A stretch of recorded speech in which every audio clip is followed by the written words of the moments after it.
A shooting range or firing range or archery range or pistol range or rifle range or shooting gallery or shooting ground is a specialized facility designed for archery or firearms practice. Each facility is typically overseen by one or more supervisory personnel, called variously a range master or a range safety officer, RSO, in the US, or a range conducting officer, RCO, in the UK. Supervisory personnel are responsible for ensuring that all weapon safety rules and relevant government regulations are followed at all times. In contrast, in some countries, like Finland, shooting ranges commonly do not have supervision. Unsupervised ranges are usually situated in distant places in forests, and people can use them on their own. Downrange is the direction towards the targets, while uprange is the direction back towards the shooters. Shooting ranges can be indoors or outdoors, and may be restricted to certain types of arms, e.g., bows, handguns, or rifles, or they can specialize in certain shooting sports such as skeet shooting or 10mm air pistol/rifle.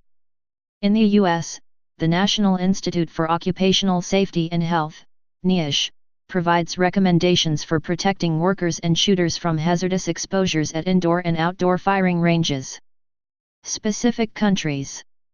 This article discusses shooting or firing ranges in a general sense. For more specific discussion of shooting ranges in specific countries, see Shooting ranges in Norway, Shooting ranges in Switzerland, Shooting ranges in the United States. Likewise, in countries with gun laws heavily restricting the ownership and use of actual firearms, airsoft guns often are used for shooting range practice. By their nature, shooting ranges for airsoft competitions may be located nearly everywhere, even indoors, with no significant restrictions other than the wearing of protective face masks. This article, and the articles for specific locales, do not address shooting ranges intended for airsoft guns. Type. In urban areas, most shooting ranges will be at indoor facilities. Similarly, in less populated areas, shooting ranges are often at outdoor facilities. Many amusement parks and carnivals formerly provided shooting galleries. Indoor. Stationary target practice. Indoor ranges usually have a back wall with a sloped earthen berm or bank, with reinforced baffles additionally situated along the roof and side walls. Ranges with proper ventilation pull smoke and lead particles away from the shooting line and discharge them from the building to reduce potential lead poisoning, as when ranges lack proper ventilation, employees and users are exposed to lead dust from bullets or cartridge primers, which can be inhaled or can settle on skin or clothing. Additionally, the discharging of firearms in indoor ranges can produce noise levels of over 140 dB sound pressure level. To combat this, it is commonly recommended that those inside the range double up ear protection by using both earplugs and over-the-head earmuffs, and to protect range bystanders from sound exposure, many modern ranges have an airlocked corridor for soundproofing, with 2 doors at opposite ends of the egress corridor. Most indoor ranges restrict the use of certain powerful calibers, rifles, or fully automatic weapons. Shooting gallery. Shooting galleries appeared following development of rimfire ammunition in the 19th century. Small caliber gallery guns could be easily reloaded, providing an opportunity for recreational shooting without the noise, painful recoil, and tiresome reloading procedure required with contemporary muzzle loaders. Shooting galleries became a common feature of Gilded Age amusement parks, and portable bullet traps were later constructed to allow this entertainment with traveling carnivals for locations including fairgrounds. Early shooting galleries typically included several shooting positions for pump-action .22 caliber rifles. Durable steel or cast iron targets indicated hits by tipping over or rotating around a horizontal mounting rod. Target distances were short enough to make such movement obvious as little as 10 feet, 3 meters, for portable carnival galleries. The muzzle of each rifle was often chained to a slightly downrange attachment to prevent the rifle from being aimed to miss the bullet trap and threaten bystanders. Injuries from molten lead bullet fragments or ricochets off metal targets or bullet traps encouraged development of frangible bullets in specialized gallery loads including Peter's Crumble Ball, Remington Spatterless, Western Kent Splash, and Winchester Spatter Pro F. The risk of accidental injuries within crowded amusement parks and carnivals encouraged replacement of firearms by air guns during the late 20th century, and by the 21st century those were largely replaced by simulated firearms using thermographic camera or servomechanism target interactions. Outdoor shooting ranges are used for longer distance shooting up to or exceeding 1,200 yards, 1,100 m. Training might also specifically require exposure to the elements such as wind or rain. Outdoor competition shooting is preferred under benign weather conditions, although conditions may change.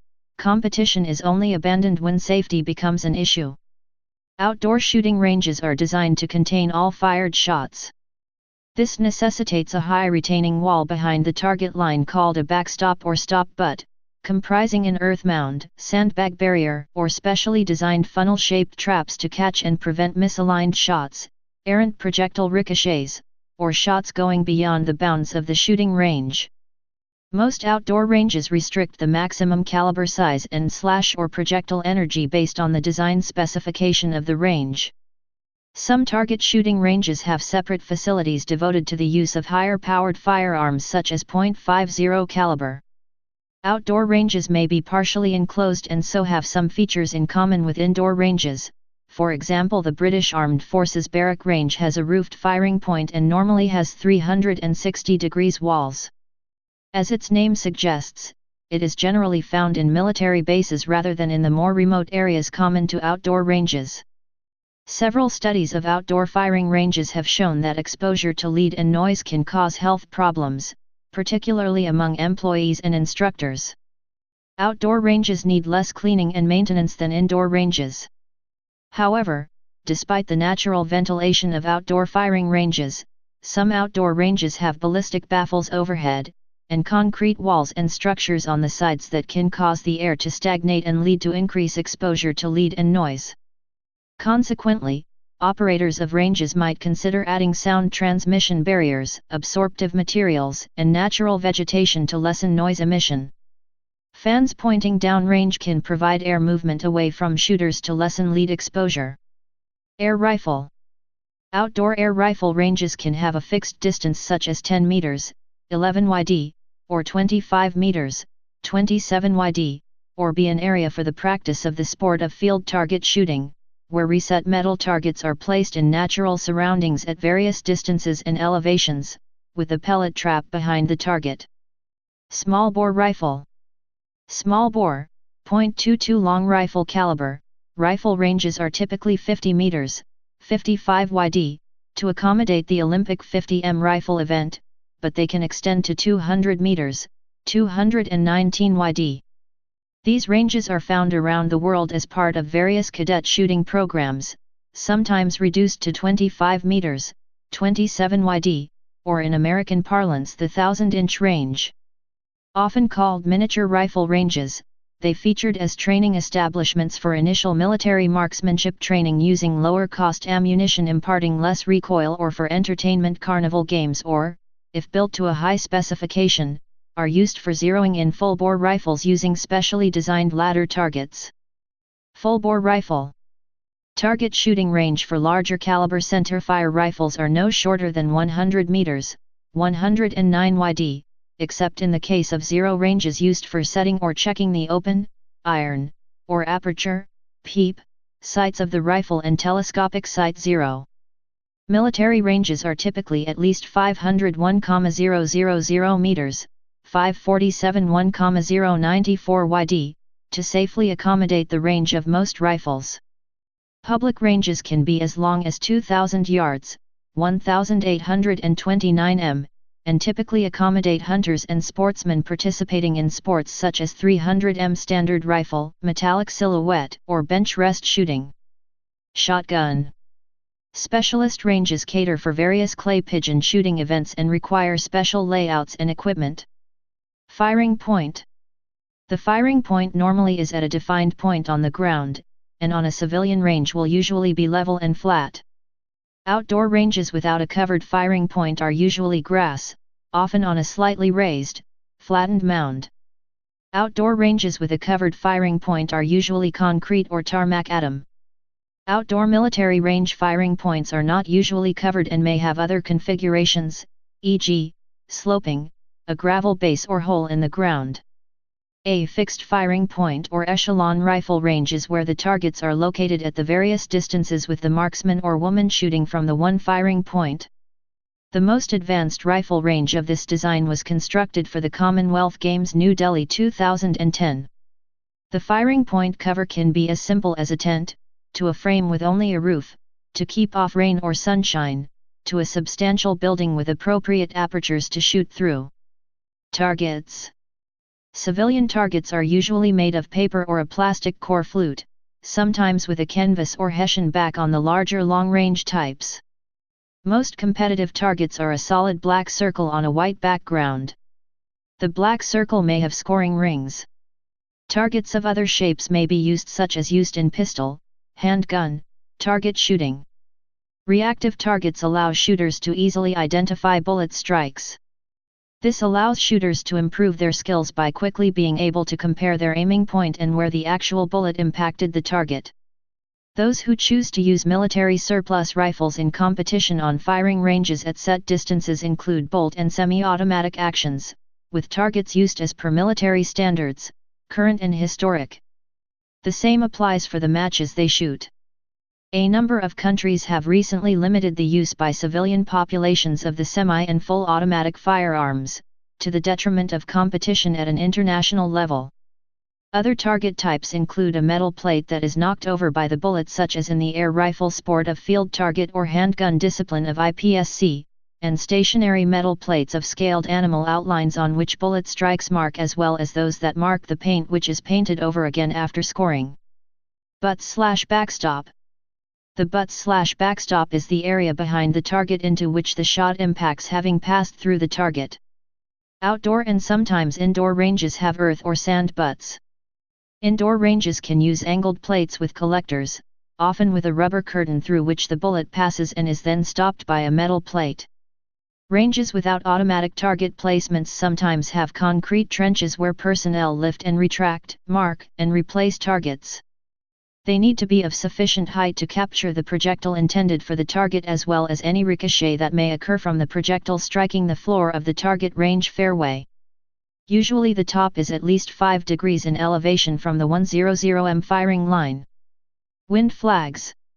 Outdoor shooting ranges sometimes have wind flags, positioned between the firing line, where the shooters are, and the targets.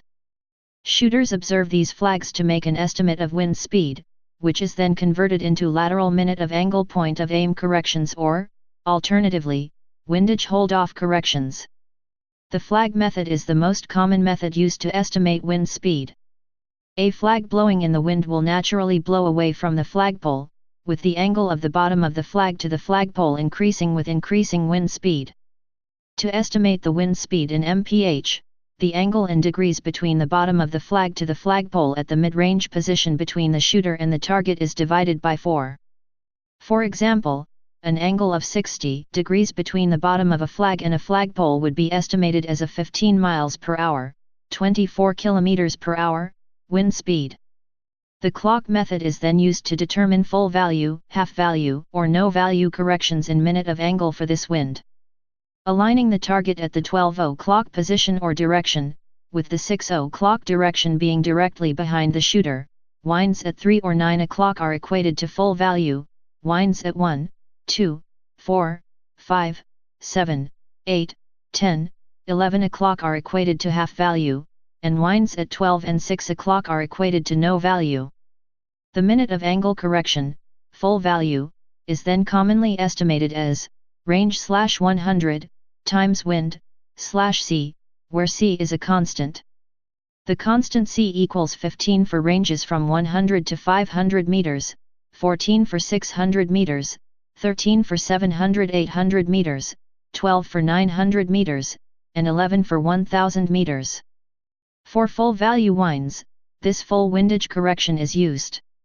For half value winds, the minute of correction in windage given by this formula is halved. For no value winds, no minute of angle correction in windage is required. Multiple flags are required for 2 reasons.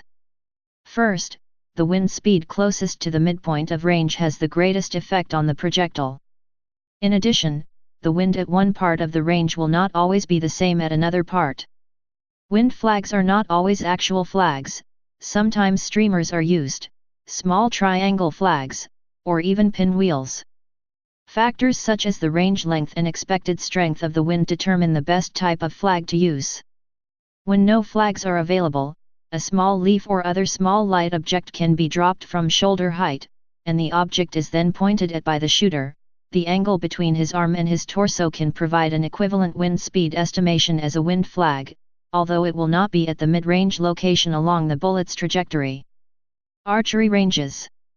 Oftentimes the same range is made available to both bow and gun shooters. However, there are many ranges that have been made available exclusively for archers, and thousands of them can be found in the USA. The most popular types of archery ranges include 3D ranges, field ranges, and indoor ranges. Common safety practices. While some ranges require that all firearms be unloaded and variously securely encased and or trigger locked prior to entering, or leaving, the range facility, irrespective of whether one holds a concealed carry license in jurisdictions where concealed carry is legal, many have no such regulations. Whether indoors or outdoors, all shooters are typically required to wear eye protection as well as hearing protection, ear muffs or ear plugs, at all times when within the defined boundaries of the range.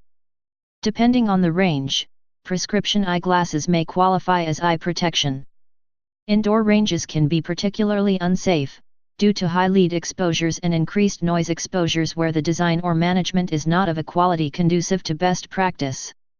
The National Institute for Occupational Safety and Health issued an alert that presents 5 case reports documenting lead and noise exposures, and examines firing range operations, exposure assessment and control methods, existing regulations, and exposure standards and guidelines. More information about reducing occupational exposures at indoor firing ranges can be found at NIOSH Firing Range topic page. Likewise, the rules of the appointed supervisory personnel are to be followed at all times. Safety areas. Safety areas are own places on shooting ranges where a small bay with a safe direction is set up for shooters to be able to handle unloaded firearms without the supervision of a range officer, RO. Safety areas are widely used in dynamic shooting sport disciplines and PPC 1500, and may for example be used to pack, unpack, or holster a gun, cleaning or repair, dry firing, and training with empty magazines. Specialized classes and licenses. These will vary from country to country, and even within a country. In some countries, no license or advanced training beyond just gun familiarization, for rental guns, and range rules familiarization is required for using a shooting range. In other countries, participants must be part of an organized club and must hold licenses for ownership of individual firearms. A common requirement is that the shooter must be of legal age, or have a guardian present, prior to shooting. In the United States, training classes for a concealed carry license are often available at shooting ranges. Other services. Many target shooting ranges offer services to aid both novice and expert shooters. Typically, a range will offer safety courses, concealed carry courses, and advanced training in firearms techniques, for a fee. In addition, some states in the USA require employees who use firearms on the job, e.g., armored car drivers, security guards, to have certain certifications. In most cases, a shooter may take a class and qualify for these certifications at a range. Many ranges will let shooters rent firearms, as well. In most cases, ranges, especially indoor, rent out handguns and rifles in various calibers. However, there are ranges that rent Class 3/NFA firearms, full auto weapons, suppressed weapons, etc. Some ranges offering firearms rental also provide instructors at little to no cost as part of the rental fee. Please subscribe and thanks for watching.